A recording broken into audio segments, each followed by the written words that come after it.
BJP നേടിയിരിക്കുന്ന വിജയമെന്ന് പറയുന്നത് അവർക്ക് വലിയൊരു ഭാരം കിട്ടിയിരിക്കുകയാണ്. വിജയാഹ്ലാദത്തിലൊക്കെ അലയടിച്ചങ്ങനെ നിൽക്കും.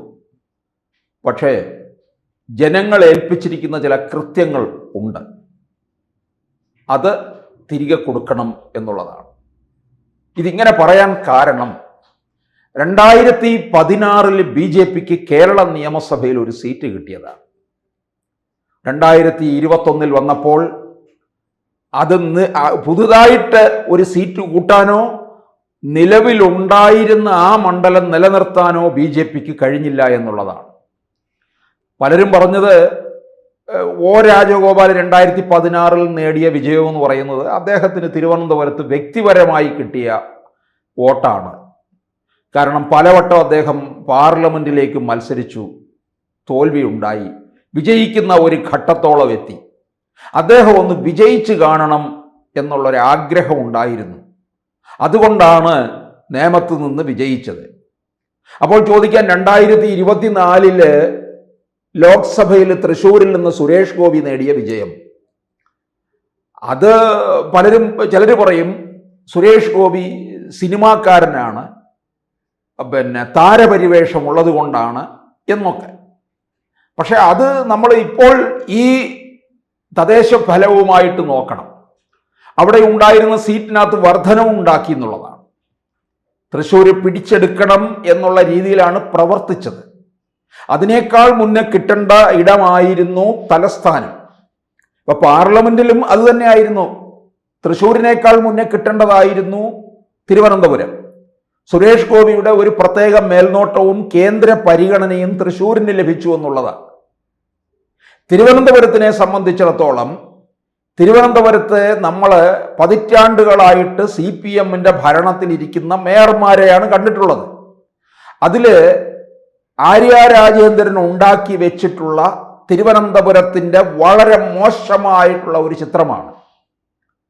ആര്യ രാജേന്ദ്രൻ കാരണമാണ് പാർട്ടിക്ക് ദയനീയമായ തോൽവി തിരുവനന്തപുരത്ത് ഉണ്ടായതിൻ്റെ കാരണം.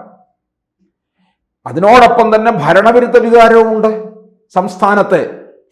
ഇത് രണ്ടും കൂടിയായി കഴിഞ്ഞപ്പോൾ അത് ഏറ്റവും താഴെ തട്ടിലേക്ക് പോവുകയും ചെയ്തു എന്നുള്ളതാണ്. ഇനി CPMനെ സംബന്ധിച്ചിടത്തോളം കരകയറി വരാൻ അല്പം പ്രയാസപ്പെടും.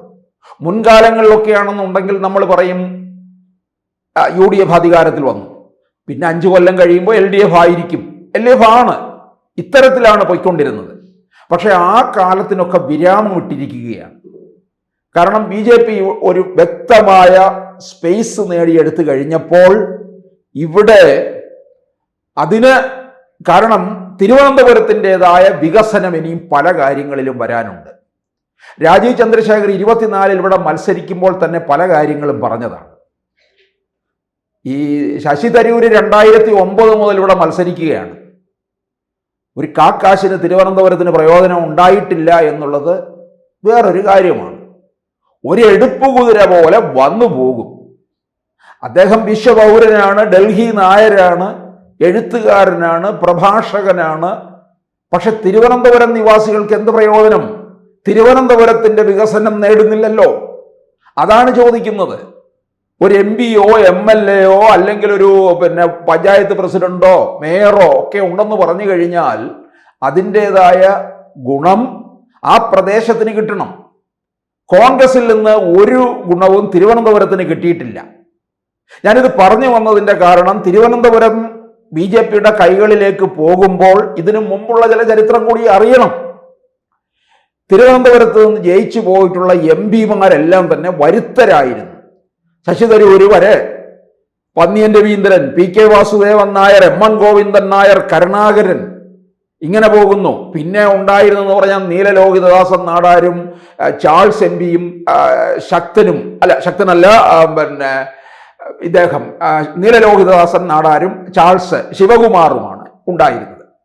ഇവരൊന്നും തന്നെ വലിയ ഒരു തിരുവനന്തപുരത്തിന് യാതൊരു ഗുണവും ഉണ്ടാക്കിയിട്ടില്ല. അവിടെ കുറേ വെയിറ്റിംഗ് ഷെഡുകളും മൂത്രപ്പുരയും ഉണ്ടാക്കിയിട്ട് ശിവകുമാർ MPയുടെ ഫണ്ടിൽ നിന്ന് ഉപയോഗിച്ചത്, ചാൾസ് MPയുടെ ഫണ്ടിൽ നിന്ന് ഉപയോഗിച്ചത്. ചാൾസിനെ കുറിച്ച് വലിയ തമാശ തന്നെ നമ്മൾ കേട്ടിട്ടുള്ളതാണ്. പാർലമെന്റിൽ ആകെ എഴുന്നേൽക്കുന്നത് മുണ്ട് മുറുക്കി ഉടുക്കാൻ വേണ്ടി മാത്രമാണ്. അന്ന് ഇവിടെ നിന്ന് പോകുന്ന കോൺഗ്രസ്സുകാരും തന്നെ പാൻസ് ഇടാറില്ലായിരുന്നു, മുണ്ടായിരുന്നു എടുക്കുന്നത്. ചാൾസ് അതിനു വേണ്ടി മാത്രമേ എഴുന്നേറ്റിട്ടുള്ളൂ എന്നാണ് പറയുന്നത്. ശരിയാണ്. അപ്പോൾ തിരുവനന്തപുരത്തിന് വികസിപ്പിക്കേണ്ടതായ കാലം എത്രയോ കാര്യങ്ങൾ ഉണ്ടായിരുന്നു. ഇപ്പം തന്നെ നോക്കുക, വിഴിഞ്ഞം പദ്ധതി വന്നത് ഈ സമീപ സമയത്താണ്. എത്രയോ മുന്നേ പറഞ്ഞുകൊണ്ടിരുന്ന കാര്യമാണ്. 25 വർഷത്തിന് മുമ്പ് വന്നിരുന്നുവെങ്കിൽ ഇന്ന് കാണുന്ന തിരുവനന്തപുരം ആയിരിക്കത്തില്ല. ഇപ്പോൾ തന്നെ തിരുവനന്തപുരത്ത് മെട്രോ പറയാൻ തുടങ്ങിയിട്ട് എത്ര കാലമായി? ആദ്യം ലൈറ്റ് മെട്രോ പറഞ്ഞു, ഇപ്പോൾ അത് മാറി മെട്രോയായി. ഇനി എത്ര കാലം കാത്തിരിക്കേണ്ടി വരും? അതുപോലെ തന്നെ തിരുവനന്തപുരത്തിനകത്ത് ധാരാളം ജലാശയങ്ങളുണ്ട്. ഇതൊക്കെ പാശ്ചാത്യ രാജ്യങ്ങളിലെ നഗരമധ്യത്തിലൂടെ ഒഴുകുന്ന ജലാശയങ്ങളെ ഏതു തരത്തിൽ സംരക്ഷിക്കണം എന്നുള്ളത് കണ്ടുപിടിക്കുക. എന്നിട്ട് അത്തരത്തിൽ ഇവിടെ നോക്കുക, ഈ ആര്യ രാജേന്ദ്രൻ എന്ന് പറയുന്ന മേയർ അത് കാണിച്ചിട്ടുള്ള ധാർഷ്ട്യവും ധിക്കാരവും തട്ടിപ്പും എന്ന് പറയുന്നത് എല്ലാവർക്കും അറിയാവുന്ന കാര്യമാണ്. തിരുവനന്തപുരത്ത് മാലിന്യ പ്രശ്നം അതിരൂക്ഷമാണ്. ഇതൊക്കെ BJP മുമ്പോട്ട് വെച്ചിട്ടുള്ള കാര്യങ്ങളാണ്.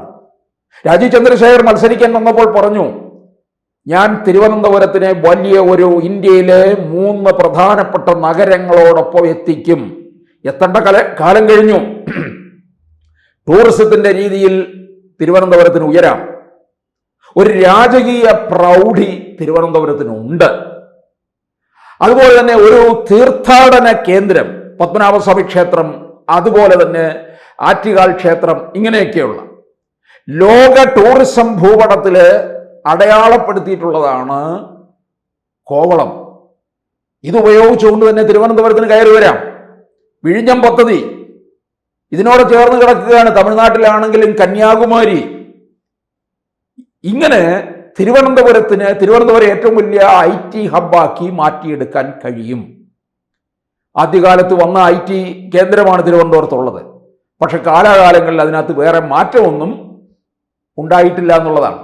നഗരവിസ്തൃതമാകണം.